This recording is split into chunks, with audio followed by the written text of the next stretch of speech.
कमरे में एक अजीब सा सन्नाटा छाया हुआ था। बाहर रात और गहरी हो चुकी थी। खिड़की के बाहर हवा पेड़ों की सूखी शाखाओं से टकरा आ रही थी। कभी कभी ऐसा लगता जैसे कोई घर के बाहर खड़ा होकर धीरे धीरे चल रहा हो। अर्जुन अब भी चारपाई पर बैठा था। उसकी सांसें धीरे धीरे सामान्य हो रही थीं, लेकिन आंखों में डर अभी भी साफ दिखाई दे रहा था। दादाजी उसकी तरफ देख रहे थे। उनके चेहरे पर चिंता भी थी और बेचैनी भी। कुछ देर तक कमरे में कोई कुछ नहीं बोला। फिर दादाजी ने धीमी आवाज में पूछा, अर्जुन, मैंने तुमसे कुछ पूछा था। अर्जुन ने धीरे से सिर उठाया। उस तीसरी तस्वीर में आखिर किसकी तस्वीर थी? यह सवाल सुनते ही अर्जुन के चेहरे का रंग फिर उड़ गया। उसके हाथ हल्के हल्के कांपने लगे। कमरे की हवा जैसे अचानक और भारी हो गई। कुछ सेकंड तक वह चुप बैठा रहा। फिर कांपती हुई आवाज में बोला, दादाजी। हाँ बेटा, बोलो, किसकी थी वो तस्वीर? दादाजी, वो तस्वीर। वो बोलते बोलते रुक गया, जैसे उस तस्वीर को याद करना भी उसके लिए मुश्किल हो रहा हो। दादाजी चुपचाप उसकी तरफ देखते रहे। आखिरकार अर्जुन ने हिम्मत जुटाई। दादाजी, उस तीसरी तस्वीर में। उसने एक गहरी सांस लिया। दादाजी, उस तीसरी तस्वीर में मुकेश की तस्वीर थी। कमरे में अचानक ऐसा सन्नाटा छा गया जैसे समय ही रुक गया हो। बाहर चल रही हवा की आवाज तक सुनाई देना बंद हो गई। दादाजी की आंखें फैल गईं। उनके चेहरे पर साफ हैरानी दिखाई देने लगी। क्या मुकेश की? हाँ दादाजी, वो तस्वीर मुकेश की ही थी। दादाजी कुछ पल तक उसे देखते रहे, जैसे उन्हें यकीन ही नहीं हो रहा हो।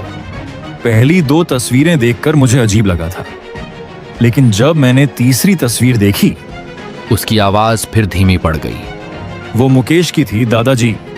वही चेहरा, वही कपड़े, वही मुकेश जिससे मैं अभी कुछ देर पहले बात करके आया था।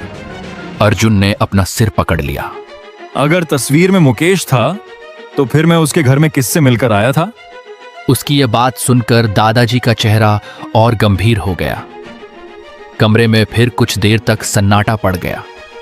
सिर्फ रात की हल्की रोशनी खिड़की से अंदर तक आ रही थी। अर्जुन के हाथ अब भी कांप रहे थे। उसके दिमाग में बार बार वही सवाल घूम रहा था। अगर तस्वीर में मुकेश था तो मेरे सामने बैठा व्यक्ति कौन था और मुझसे बात कौन कर रहा था?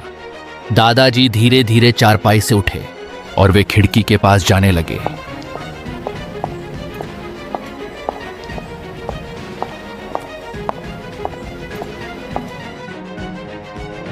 बाहर घना अंधेरा फैला हुआ था। कुछ देर तक वे बिना कुछ बोले उसी अंधेरे को देखते रहे। ऐसा लग रहा था जैसे वे किसी बहुत पुरानी बात को याद करने की कोशिश कर रहे हों। अर्जुन ने उनकी तरफ देखा। दादाजी, क्या हुआ आपको? लेकिन दादाजी ने कोई जवाब नहीं दिया। आखिर इस गांव में हुआ क्या था? इस बार दादाजी ने धीरे धीरे उसकी तरफ देखा। उनकी आंखों में एक अजीब सी उदासी थी।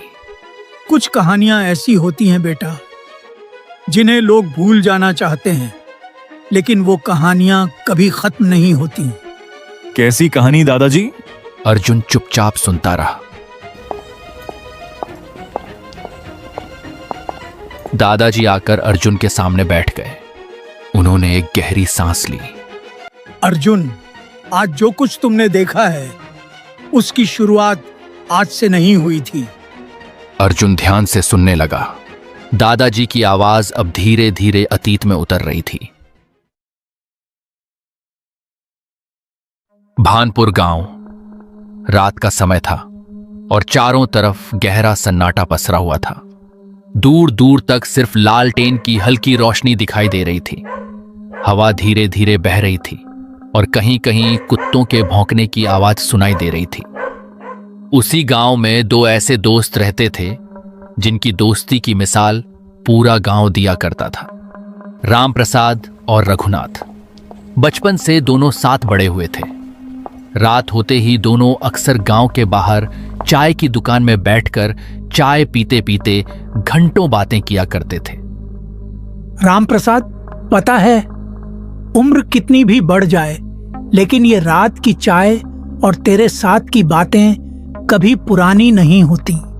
राम प्रसाद मुस्कुरा पड़े। तभी दूर से एक अजीब सी आवाज सुनाई दी। सब लोग हैरान हो गए। अरे भाई, ये कैसी अजीब आवाज थी? शायद कोई जानवर की आवाज हो सकती है, वरना यह किसी आदमी की आवाज नहीं लगती। टपरी पर एक पल के लिए सन्नाटा छा गया। चाचा, मुझे लगता है कि ये कोई भूत या प्रेत की आवाज थी। आजकल मेरा भी तबीयत थोड़ा ठीक नहीं लगता है।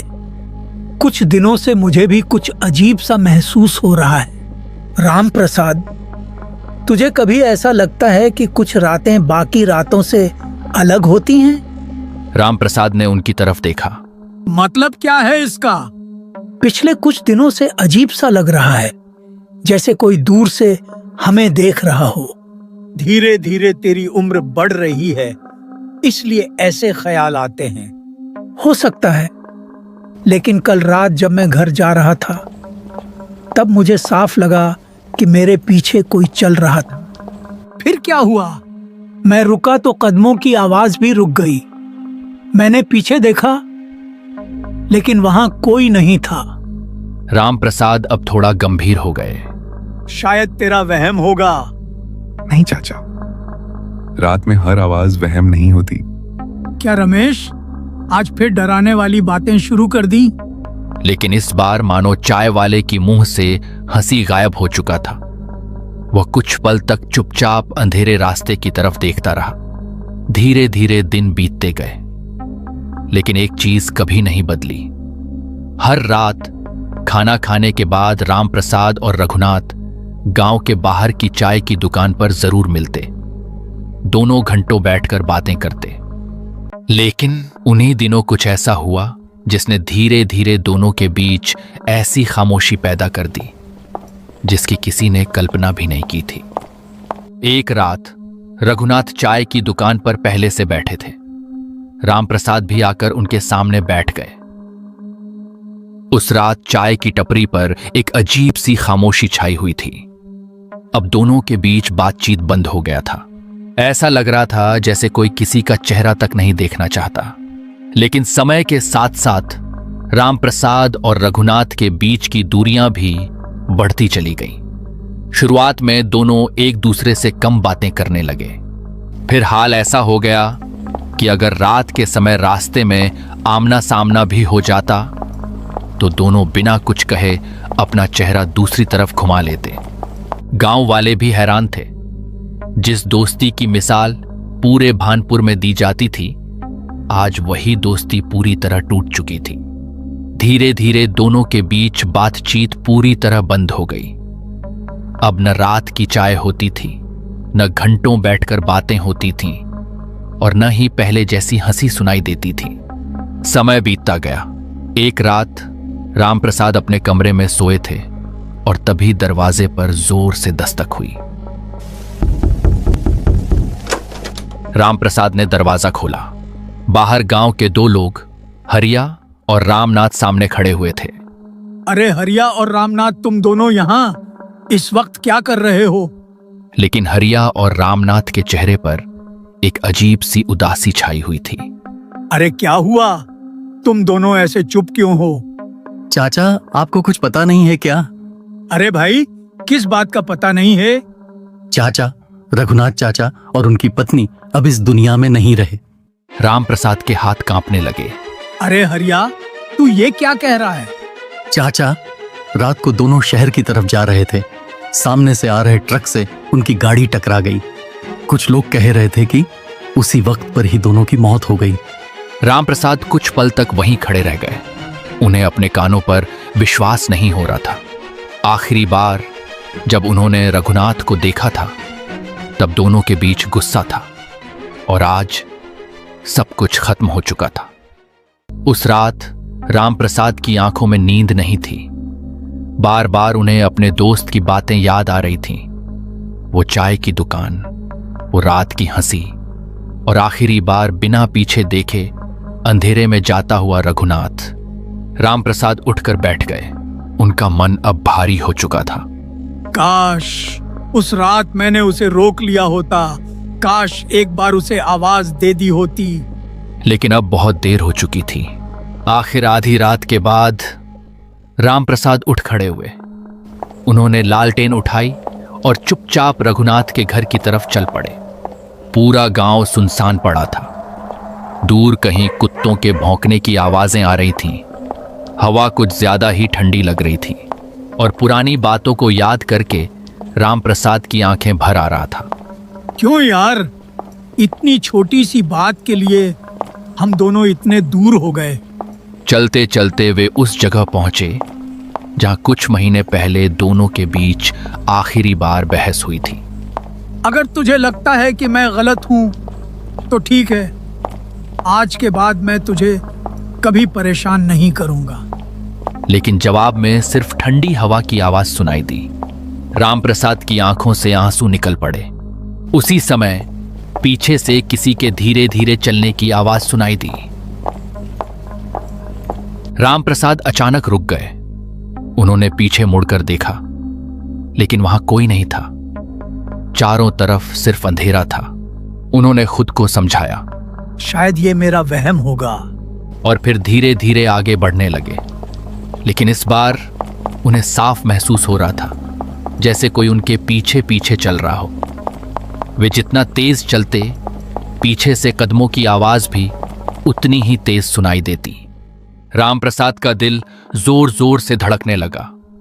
उन्होंने हिम्मत करके पीछे देखा, लेकिन फिर वही सुनसान सड़क और घना अंधेरा। रामप्रसाद भारी कदमों से सुनसान रास्ते पर आगे बढ़ते जा रहे थे। रात और भी गहरी होती जा रही थी। चारों तरफ ऐसा सन्नाटा था कि उनके कदमों की आवाज तक साफ सुनाई दे रही थी। चलते चलते उनकी नजर उस पुराने बरगद के पेड़ पर पड़ी जिसके नीचे बैठकर वे और रघुनाथ कई बार घंटों बातें किया करते थे। रामप्रसाद कुछ पल के लिए वहीं रुक गए। उनकी आंखों के सामने पुरानी यादें घूमने लगीं। उस रात उन्हें हर चीज अजीब लग रही थी। ठंडी हवा के बावजूद उनके माथे पर पसीना था। बार बार ऐसा महसूस हो रहा था जैसे कोई दूर से उन्हें देख रहा हो। बस कांपते कदमों से आगे बढ़ते रहे और कुछ देर बाद वे रघुनाथ के घर पहुंच गए। दरवाजा अंदर से बंद था।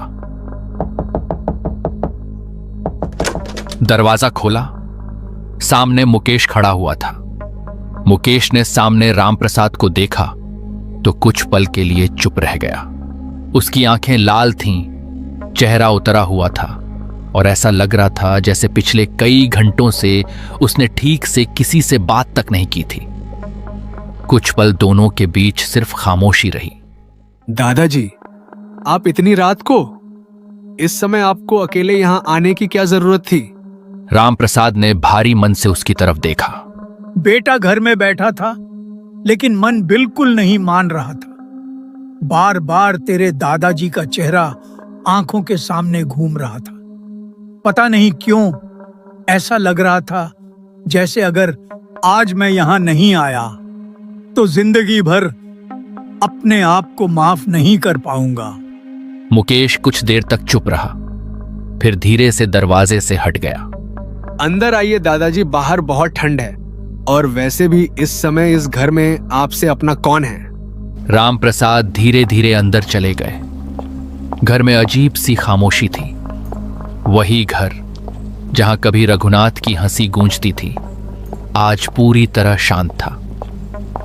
रामप्रसाद की नजर हर तरफ घूम रही थी। घर, कमरा, सब कुछ सुनसान लग रहा था। दादाजी, मैं समझ नहीं पा रहा हूं कि आखिर इतनी जल्दी सब कुछ कैसे खत्म हो गया। अभी कुछ दिन पहले तक दादाजी मेरे सामने बैठे रहते थे। दादी माँ उनके लिए चाय बनाती थी और आज ऐसा लग रहा है जैसे इस घर से सब कुछ चला गया हो। रामप्रसाद की आंखें भर आईं। बेटा, जिंदगी में कुछ चीजें इंसान के हाथ में नहीं होती, लेकिन एक बात का दुख मुझे जिंदगी भर रहेगा। कि मैंने अपना एक दोस्त खो दिया। दादाजी छोड़िए, जो होना था हो गया। मम्मी पापा कल सुबह पहुंचने वाले हैं। यह खबर सुनते ही सब रो पड़े और तुरंत घर के लिए निकल पड़े। और मुकेश, तुम्हारे बीवी और बच्चे कहाँ हैं? दादाजी वो दोनों ऊपर कमरे में हैं। दादाजी आइए। रामप्रसाद ने उसकी तरफ देखा। कहाँ बेटा? मैं आपको दादाजी और दादी माँ की तस्वीर दिखाना चाहता हूँ। शाम को ही मैंने उनकी तस्वीरें दीवार पर टांगी हैं। पता नहीं क्यों, लेकिन बार बार उन तस्वीरों को देखकर ऐसा लगता है जैसे वो दोनों अब भी इसी घर में हैं, जैसे कहीं गए ही नहीं। जैसे ही दोनों कमरे के अंदर पहुंचे, रामप्रसाद की नजर सामने दीवार पर पड़ी। दीवार पर 2 तस्वीरें टंगी हुई थीं, एक रघुनाथ की और दूसरी उनकी पत्नी की। दोनों तस्वीरों पर ताजी माला चढ़ी हुई थी। उन्हें देखते ही रामप्रसाद की आंखें नम हो गईं। मुकेश के घर से निकलते समय रामप्रसाद का दिल बहुत भारी था। जाते जाते उन्होंने एक बार पीछे मुड़कर उस घर को देखा। खिड़की से आती हल्की पीली रोशनी, दीवार पर टंगी रघुनाथ और उनकी पत्नी की तस्वीरें, और अंदर अकेला बैठा मुकेश। इन सब ने उनके मन को और बेचैन कर दिया। रामप्रसाद ने गहरी सांस ली और धीरे धीरे अपने घर की तरफ चल पड़े। रात काफी हो चुकी थी। भानपुर गांव की गलियां सुनसान पड़ी थीं। दूर कहीं कुत्तों के भौंकने की आवाज आ रही थी। आसमान में बादल छाए हुए थे और ठंडी हवा लगातार चल रही थी। लेकिन रामप्रसाद के मन में सिर्फ एक ही बात चल रही थी। काश रघुनाथ, एक बार हम दोनों फिर बैठकर बातें कर पाते। चलते चलते उनकी आंखें नम हो गईं और तभी अचानक उन्हें ऐसा महसूस हुआ जैसे उनके पीछे कोई चल रहा हो। कदमों की आवाज बिल्कुल साफ सुनाई दे रही थी। रामप्रसाद रुक गए। कुछ पल तक उन्होंने पीछे मुड़कर नहीं देखा, फिर धीरे धीरे पलटकर देखा, लेकिन पीछे कोई नहीं था। चारों तरफ सिर्फ अंधेरा था। शायद दुख और थकान की वजह से मुझे ऐसा महसूस हुआ होगा। वे फिर आगे बढ़ने लगे, लेकिन इस बार वो आवाज पहले से ज्यादा पास सुनाई देने लगी। ऐसा लग रहा था जैसे कोई उनके बिल्कुल पीछे चल रहा हो। रामप्रसाद का दिल जोर जोर से धड़कने लगा। उन्होंने फिर पीछे देखा और इस बार दूर अंधेरे में उन्हें कोई खड़ा दिखाई दिया। वह किसी आदमी जैसा लग रहा था, लेकिन उसकी लंबाई सामान्य इंसानों से कहीं ज्यादा थी। उसके हाथ असामान्य रूप से लंबे थे और वो बिल्कुल स्थिर खड़ा था। रामप्रसाद की आंखें फैल गईं। उन्होंने दोबारा ध्यान से देखने की कोशिश की, लेकिन तभी वो आकृति धीरे धीरे उनकी तरफ बढ़ने लगी। रामप्रसाद के शरीर में सिहरन दौड़ गई। कौन है वहां? कोई जवाब नहीं मिला, लेकिन वह चीज रुक नहीं रही थी। उसकी गर्दन अजीब तरह से एक तरफ झुकी हुई थी। अचानक वह चीज पूरी रफ्तार से रामप्रसाद की तरफ दौड़ पड़ी। रामप्रसाद के पैरों तले जमीन खिसक गई। उन्होंने बिना एक पल गंवाए भागना शुरू कर दिया। उनकी उम्र हो चुकी थी। सांसें तेज चल रही थीं, लेकिन पीछे से आती भारी कदमों की आवाजें और भी नजदीक आती जा रही थीं। रामप्रसाद की हिम्मत जवाब देने लगी। एक बार उन्होंने पीछे मुड़कर देखा और उनकी चीख निकल गई, क्योंकि वह चीज अब पहले से बहुत पास थी। उसका चेहरा किसी आदमी जैसा था, लेकिन उसकी आंखें पूरी तरह काली थीं। लेकिन सबसे भयानक बात यह थी कि वह दौड़ नहीं रहा था, फिर भी हर पल रामप्रसाद के और करीब आता जा रहा था। रामप्रसाद की सांसें तेज हो चुकी थीं। उनके हाथ कांप रहे थे। उम्र की वजह से उनके कदम लड़खड़ाने लगे थे, लेकिन डर ने उनके अंदर जाने कहां से ताकत भर दी थी। हे भगवान, ये क्या है? उन्होंने पूरी ताकत से दौड़ना जारी रखा, लेकिन तभी उन्हें साफ सुनाई दिया। पीछे से किसी ने बहुत धीमी आवाज में पुकारा, रामप्रसाद। यह आवाज सुनकर उनका दिल बैठ गया, क्योंकि वह आवाज बिल्कुल रघुनाथ की थी। रामप्रसाद की आंखें फैल गईं, लेकिन डर के मारे उन्होंने पीछे मुड़कर नहीं देखा। वे बस भागते रहे। और आखिरकार मैं भागते भागते घर पहुंचा और दरवाजा बंद कर दिया। कुछ सेकंड तक तो मेरी हिम्मत ही नहीं हुई कि पीछे मुड़कर खिड़की की तरफ भी देखूं। मेरी सांसें इतनी तेज चल रही थीं कि ऐसा लग रहा था जैसे सीना फट जाएगा। पूरा शरीर पसीने से भीग चुका था। मैं वहीं दरवाजे के पास जमीन पर बैठ गया और बस एक ही बात बार बार मेरे दिमाग में घूम रही थी। वो चीज आखिर थी क्या? लेकिन दादाजी, मुकेश का क्या हुआ? दादाजी कुछ पल तक चुप रहे। बेटा, उस रात के बाद न जाने क्यों मुझे हर समय मुकेश की चिंता सताने लगी थी। शुरू में सब ठीक लग रहा था, लेकिन धीरे धीरे मैंने महसूस किया कि मुकेश पहले जैसा नहीं रहा था। अर्जुन ध्यान से उनकी बातें सुन रहा था। पहले जो लड़का गांव के लोगों से हंसकर बात करता था, वह धीरे धीरे सबसे दूर रहने लगा। कई दिनों तक वह घर से बाहर नहीं निकलता था। अगर कोई उससे बात भी करता तो बस मुस्कुराकर बात टाल देता। लेकिन दादाजी, उसकी पत्नी तो उसके साथ थी ना? रामप्रसाद की आंखों में उदासी उतर आई। थी बेटा, लेकिन ज्यादा समय तक नहीं। गांव के लोग तरह तरह की बातें करने लगे थे। कहते थे कि रात में मुकेश अपने कमरे में किसी से बातें करता है। कभी कभी जोर जोर से हंसता था और कभी ऐसा लगता था जैसे किसी से झगड़ रहा हो। लेकिन जब उसकी पत्नी कमरे में जाती तो वहां कोई नहीं होता था। धीरे धीरे उसकी पत्नी भी डरने लगी थी। कहते हैं कई रातों में उसने मुकेश को खाली दीवार के सामने खड़े होकर बातें करते देखा था। और एक रात वह डर के मारे घर छोड़कर चली गई। एक दिन मुझे अचानक गांव के कुछ लोगों से एक खबर सुनने को मिली। क्या खबर था दादाजी? उन्होंने कहा कि मुकेश के अपने घर की छत से गिरने के कारण उसका जान चला गया। क्या? हाँ बेटा, उस दिन से उस हवेली पर कोई नहीं रहता। गांव की कुछ लोग कहते हैं कि रात में वहां किसी लड़की की अजीबोगरीब आवाज सुनाई देता है। ये सुनते ही मानो अर्जुन के पैर के नीचे जमीन धंस गया। दादाजी, आखिर वो लड़की कौन थी? वह तो मुझे भी पता नहीं है बेटा, आखिर वह लड़की कौन थी। दोस्तों, आपको हमारी वीडियो कैसी लगी कमेंट में जरूर बताना। और हाँ, एक बात भूल गया, वीडियो को लाइक, शेयर एंड हमारे चैनल को सब्सक्राइब जरूर करना।